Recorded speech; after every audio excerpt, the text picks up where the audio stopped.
Welcome, Mark Clews from Technical Enablement in Esri UK. Let's understand what the drone sees. We're going to talk about two products, Drone2Map and SiteScan, but they're very much about how we do things. Let's look first about the whats and the whys. Why is this drone flying around? And it has a view of the world that we simply don't have. Yes, satellites and aircraft do have similar views of the world, but they're typically much more expensive, and they certainly don't respond in the sort of in the time frames that a drone could respond. So it's flying around taking pictures, and you can see 4 of them at the bottom there. But what we want to do is get those pictures off the drone, do some processing to provide get some other better products, and get them into the hands of our friends, customers, and clients. The derived products, which you can see here. So the pictures come off the drone, and although it's technically complex, the actual photogrammetry that takes place is actually pretty easy to understand. We're looking at all the pictures, we're looking at common points, and by triangulating and understanding where those common points are, we can stick these pictures together in an ortho mosaic for 2D, or with point clouds and 3D meshes in 3D.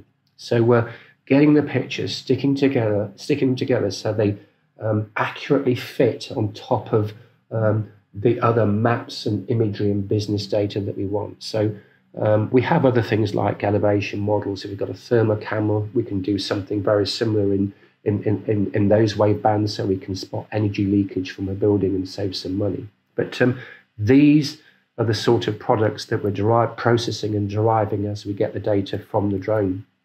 And once we've done that, we want to put those products, and perhaps with other sort of layers as well that I've mentioned, into 2D and 3D web applications so we can share and collaborate. And I'll show you a couple of examples in a minute. But there may be story maps, executive briefing products, in operational terms, operational dashboards. If someone's on the ground, they may want to see that actually on a mobile device. Again, tempo, time is probably pretty important there. And these days, we've got these immersive gaming engine type applications that will also require this data to go in there as well. So there's some examples. Let's just look at a couple of applications to just illustrate that. So very simple web application. You can see me panning and zooming there. This is our office in Denver, and you can see the ortho mosaic. And we've got some other data sets in there so we can do orientation and planning. Of course, the base map can be changed if we actually want to change that.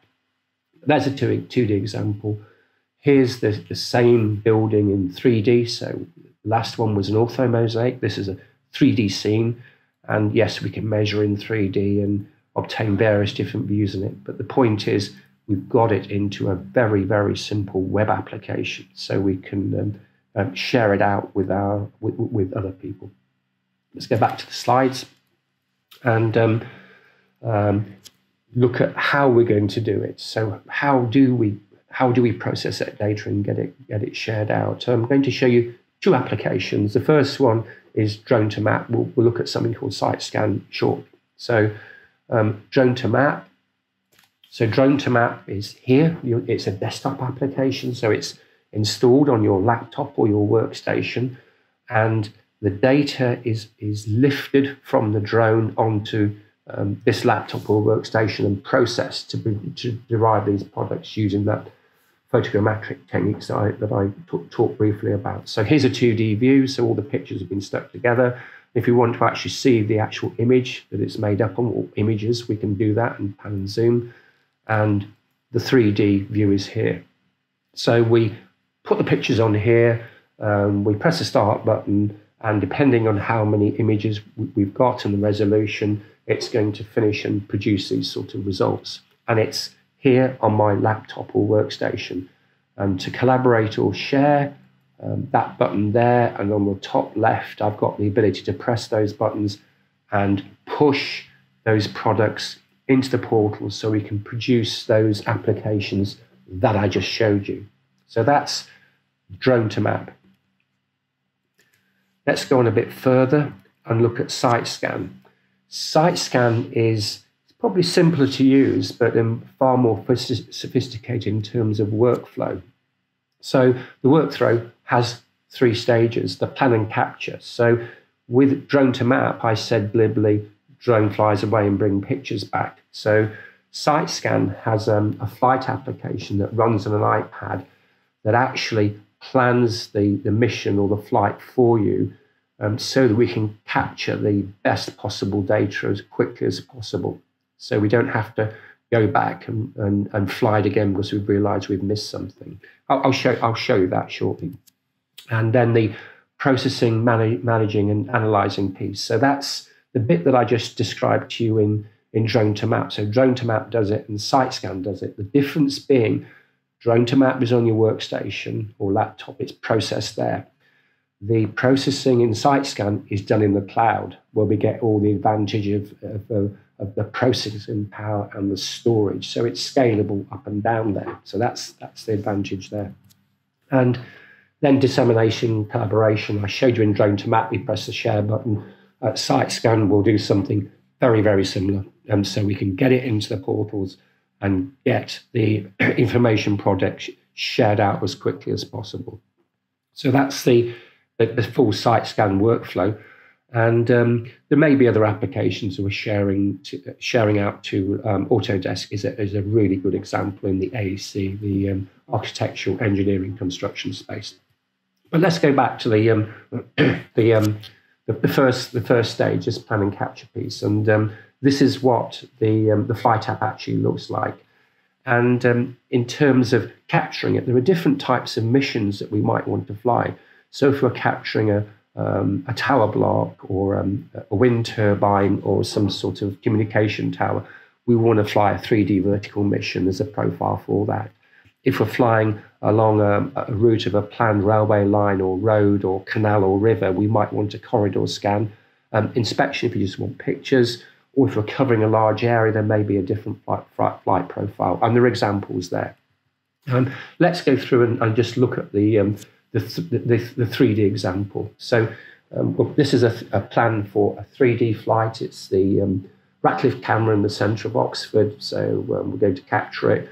We will draw the perimeter of the building we're interested in. That's the blue line being drawn there. And while that's happening, the green line is a flight path for the aircraft, for the drone. It's in 3D, so we're going to fly around it 4 times at different heights. And as we zoom in, you can see the little lanterns there, the gimbal, the camera angle, so we capture good data. We don't want to intercept the buildings, so we make it a bit higher. And all the time, the flight time, the resolution, the number of batteries we may or may not use is being recorded. So there's a very quick example of a 3D mission. If we go through and look at a simpler one, which is a 2D mission, and we sketch out the area we want covered, the green lines again are the flight paths. We want to enable terrain follow. If the ground falls away or comes up, we'll get better or worse resolution. We may lose coverage. So the aircraft wants to do a terrain follow to make sure we capture good data and don't miss anything.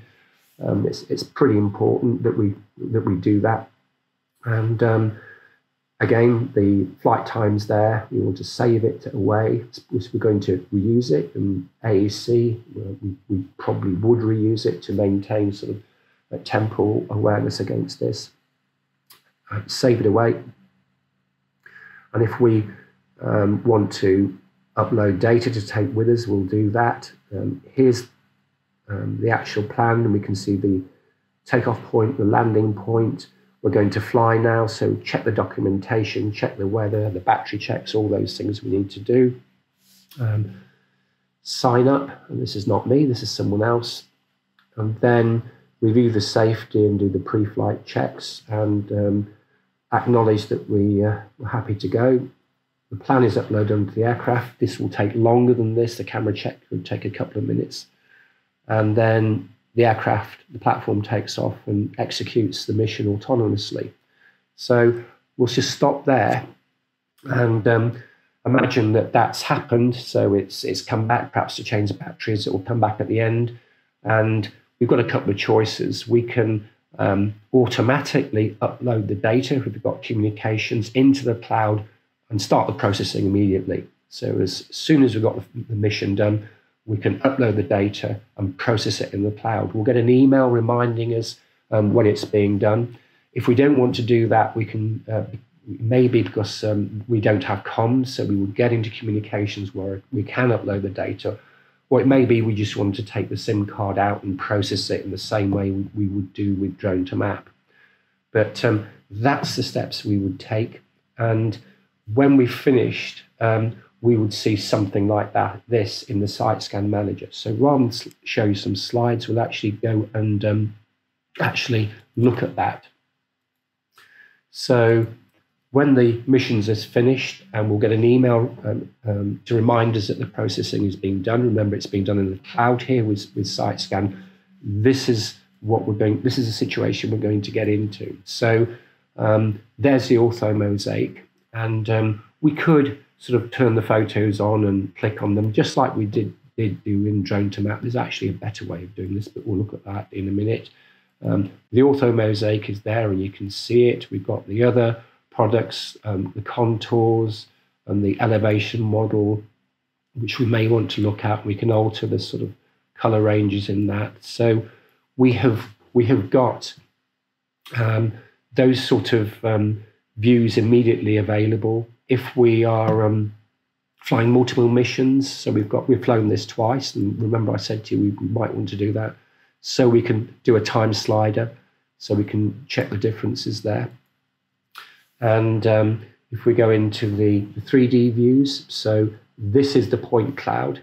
So if I just pan and zoom that and zoom in a little, if you just watch my mouse on the left-hand side, we can increase or decrease the point budget.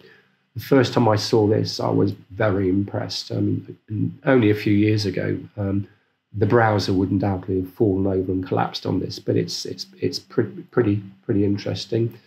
The inspection, so I said there's perhaps a better way of looking at the pictures. This is perhaps it. So as I'm panning and zooming, it's presenting the best image of that particular view. So if we're doing an inspection, we can actually zoom in and look at this, and this is the raw image that the platform, the drone took, so we're not going to get anything better than that. We've got other things in there like the profile. If you're interested in profiles cutting through that building, that's the red line there. So nice, interesting sort of views like that. I won't show you the cut and fill. If you're in AEC, there's some really sophisticated cut and fill tools that will measure volumes for you. Here's the 3D mesh. So it's going to look similar to the point cloud, probably a bit prettier. So there's the 3D mesh. So having got these products, how are we now going to share them out? You saw me press the share button within Drone2Map. We've got quite a few options here. Let's look at a few of them. So I'm moving my mouse down to the right-hand side to the view in VR. So just with the 3D scene, I can actually push this out to view in some of those virtual reality environments. I won't do that, but that's how we do that.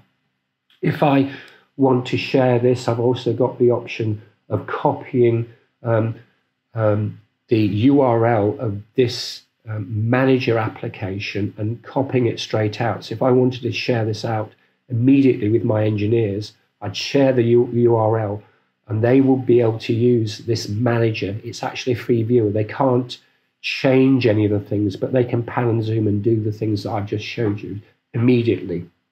The one we're more likely to want to do is the share to ArcGIS Online. So when you saw those web applications right at the beginning, this is how I might do it. I would select the products I want and press publish, and it would go into the portal